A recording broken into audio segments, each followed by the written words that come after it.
તાલુકાના છેવાડાના રૂવેલ ગામનો કાચો રસ્તો વર્ષોથી પાકો રસ્તો બનાવવા આઝાદીથી લઈને આજ સુધી કોઈ કામગીરી નહીં, આખરે જવાબદાર કોણ?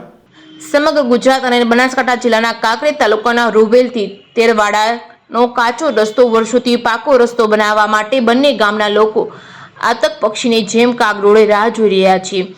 ખેતરોમાં ખેતી અને પશુપાલન વ્યવસાય સાથે સંકળાયેલા લોકોને પોતાના બાળકને અભ્યાસ માટે સ્કૂલમાં જવું પડે છે, ત્યારે ચોમાસાના પ્રારંભે વરસાદી પાણીનો ભરાવો થઈ જાય છે અને હવે કોઈ બેન દીકરીને ડિલિવરી માટે હોસ્પિટલમાં જવાનું હોય તો પણ આ રસ્તો એટલો બિસ્માર હાલતમાં છે કે સાધન કે હકારવું પણ મુશ્કેલ બન્યું જાય છે। ત્યારે હવે કાંકરેજ તાલુકાના નેતાઓ અને અધિકારીઓ દ્વારા આંખ આડા કાન કરી નજરઅંદાજ કરતા હોય તેવું દેખાઈ આવી રહ્યું છે। જોકે દેશને આઝાદી પછી ગુજરાત રાજ્યમાં સેંકડો રોડ રસ્તા બની ગયા છે, ત્યારે વર્ષ 2012 થી લઈને લોકોમાં ભારે આશા સાથે તંત્ર અને સરકાર તરફથી સપ્રેમ ભેટરૂપી આ રૂવેલથી તેરવાડાનો પાકો રસ્તો મળે તેવી આશા સાથે રાહ જોઈ રહ્યા છે, પરંતુ ક્યાંક ગૃહોના પ્રભાવ હેઠળ આ રસ્તો બનાવવામાં નથી આવતો, એ પણ એક સવાલ થાય છે। ત્યારે અગાઉ પણ રૂવેલ ગ્રામ પંચાયતની ચૂંટણી વખતે માંગ બુલંદ બની હતી, જેમાં ડેપ્યુટી સરપંચના પાપે રસ્તો ન થયો હોય। હવે કાંકરેજ તાલુકાના વર્તમાન ધારાસભ્ય અમરજીત ઠાકોર ગામ લોકોએ રજૂઆત કરી હતી, જેમાં પરિણામ શૂન્ય મળ્યું હતું। આવું કેમ? રૂવેલ અને તેરવાડાના લોકોને ન્યાય ક્યારે મળશે? શું માર્ગ મકાન વિભાગના અધિકારીઓ કે પછી તાલુકા પંચાયત કચેરી અને ગ્રામ પંચાયતના તલાટી, મંત્રી અને વર્તમાન વહીવટદાર કે સરપંચને તેમજ તાલુકા પંચાયતના સદસ્ય તરીકે ચૂંટાઈ આવ્યા હોય એવા લોકોને આંખે પાટા બાંધી બંને ગામના લોકોએ વિશ્વાસ મૂક્યો હતો કે જેમાં આ લોકોને નહીં દેખાતું હોય મીડિયા દ્વારા આ અહેવાલ પ્રસિદ્ધ કરવામાં આવે, જેમાં સૌથી અગત્યની બાબત વિશે વાત કરીએ તો કાંકરેજ તાલુકાના ખાડિયા ગામના વતની અને ગુજરાત સરકારના પૂર્વ શિક્ષણ મંત્રી અને વર્તમાન બનાસકાંઠા જિલ્લાના ભાજપ પ્રમુખ વર્તમાન કાંકરેજ તાલુકાના ધારાસભ્ય દ્વારા આવા સમયે રસ્તા બાબતે ધ્યાન રાખી યોગ્ય રીતે કામ કરવા માટે તંત્ર અને સરકારનું ધ્યાન દોરે એ સારું રહે, નહીતર આવનારા દિવસોમાં લોકસભાની ચૂંટણીના પડઘમ વાગી રહ્યા છે, ત્યારે બંને ગામની જનતા આ રસ્તાનો જવાબ પોતાના મતનો ઉપયોગ કરીને આપશે એ વાત તો નક્કી જ છે। ત્યારે હવે જોવાનું એ રહ્યું કે આખરે કાંકરેજ તાલુકાનું રાજકારણ અને તંત્ર દ્વારા રૂવેલથી તેરવાડાનો કાચો રસ્તો વર્ષોથી પાકો રસ્તો નથી બન્યો, હવે બનાવશે કે પછી એમના પાપે લોકોને કાચા રસ્તા પર ચાલવું પડશે, એ તો હવે આવનારો સમય જ બતાવશે કે શું થશે। Reporting by Chehersinh Vaghela, Kankrej.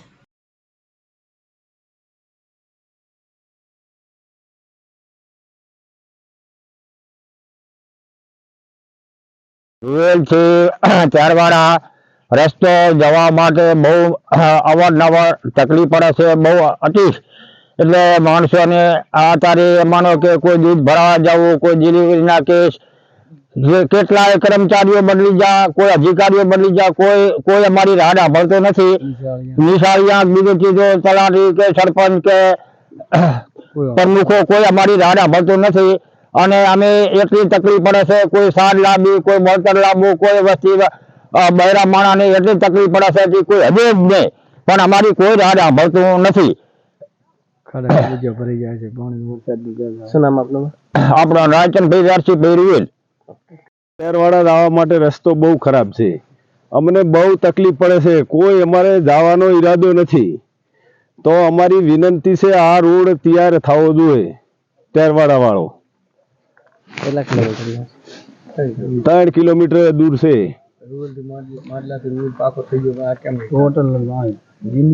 ક્યારે આ રોડ બન્યો ખરી?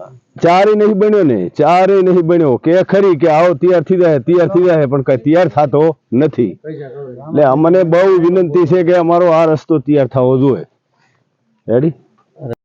નમસ્તે સાહેબ, અમારા રોડ કાયમ માટેનો ખરાબ જ છે, કોઈ દાડો હમે છો જ નહીં, પૈસા કોઈ ખવડી જાય છે શું છે, કોઈ અધિકારી કોઈ હાલતા નથી કામ કે શું છે, રસ્તોમાં આ રોડ કમ્પ્લીટ થવો પડે। કયો રસ્તો હે? આ તેરવાડા રૂવેલ થી તેરવાડા 3 કિલોમીટર છે। નિશાળીઓને બધાને ખૂબ તકલીફ જે છે, કેમ કે સાચી અમે પાણી પડે, માથોડે પાણી ક્યાં વસ્તી આડે, કોઈ ડિલિવરી કેસ હોય તો ચાઇના ની હરે તેડી લઈને જો કે ગાડી ની હરે એવું નહીં, શું કરવાનું? કોઈને રજૂઆત કરેલી ખરી? રજૂઆત તો આજ કાયમ મેળતી છે, પણ કોઈ દાડો અમે તો ભાલ્યું જ નથી. દરેક સભ્યને દરેક આ જેટલા આવે એટલા અમે કરશે, પણ કોઈ દાડો ભાલ્યો નથી.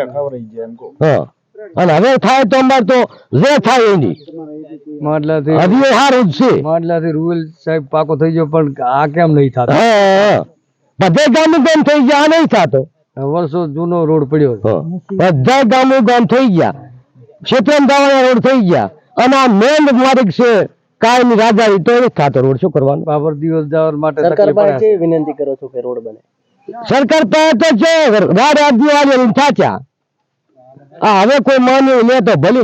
એ રાઈડ કરા કે સાહેબ રોડ પાકો થઈ ગયો છે, એટલે હા, અમારે તો આના માથે ઉગાડો છોકરા બાપરે બધે જે પાછળ ડૂબવાની ઓર રાખવી પડે.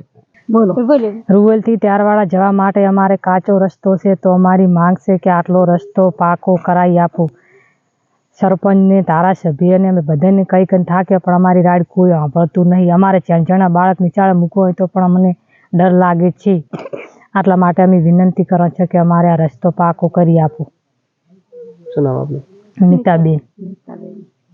આપણે રૂવેલ થી ત્યારવાડા જવા માટે રસ્તો બહુ ખરાબ છે, અને ખાડા ખબૂચિયા અને વરસાદ પાણીનું ભરાઈ જાય છે, તો નિશાળી અવારનવાર જઈ શકતા નથી. અને અંબાજી માનું મંદિર આવેલું છે, જૈન ધર્મ વાણિયાનું, અને રામદેવપીરનું મંદિર આવેલું છે. અહીંયા લોકો દર્શન કરવા મુંબઈ, દિલ્હીથી આવે છે, પણ કોઈ અવારનવાર રસ્તા જ નથી. આ રસ્તો બહુ વર્ષોથી પડ્યો છે, જૂનો. અને માંડલાથી રૂવેલ રોડ પાકો થઈ ગયો, તો સાહેબ અમારે આ 3 કિલોમીટર દૂર છે, કેમ નહીં થતો? શું કારણ? અમે વારે વારે ફરિયાદ આપતો, પણ કોઈ અમારી રાહ સાંભળતા નથી. તો સાહેબ આટલું મહેરબાની કરીને અમને આ રોડ તમે કરી આપો. વારે વારે ધારાસભ્યને, તલાટી સાહેબ, સરપંચ સાહેબને કાં છે, પણ કોઈ લોકો અમારી રાહ સાંભળતા નથી. આ ગામનો કોઈ વિકાસ નથી. ખાડા ખબૂચિયા બાવ ક્યાં જાઓ અમારે એ થઈ પડ્યું છે. તો સાહેબ અમારી આટલી વિનંતી સાંભળજો, સરકાર તમે અમારું સાંભળજો. પાણી, વરસાદ પાણી અને ખાડા કબૂચિયા ભરાઈ જાય છે વારે વારે, તો અમારે ફરીને ચકાસણા રૂવેલ આમનાથી આવવું પડે છે. તો એ અમારી રાડ તમે સાંભળજો. અને સાહેબ અમારે વિશાળીયા ખેતરમાં જાય એટલે સાધન ક્યાંથી આવે? બાઇક ના જાય, સાધન ના જાય, કઈ રીતે અમારે હેરાન થશે બહુ. અને ડિલિવરીના કેસ આવે, કોઈ આવે તો કોઈ સાધન કરવા પડે, કોઈ આમ કરવું પડે, આવું કરવું પડે છે, તો હેરાન બહુ થશે. હવે આનો અમારી રાડ તમે સાંભળો. શું નામ આપનું? મારું નામ અમરતભાઈ ભુરાભાઈ ઠાકોર.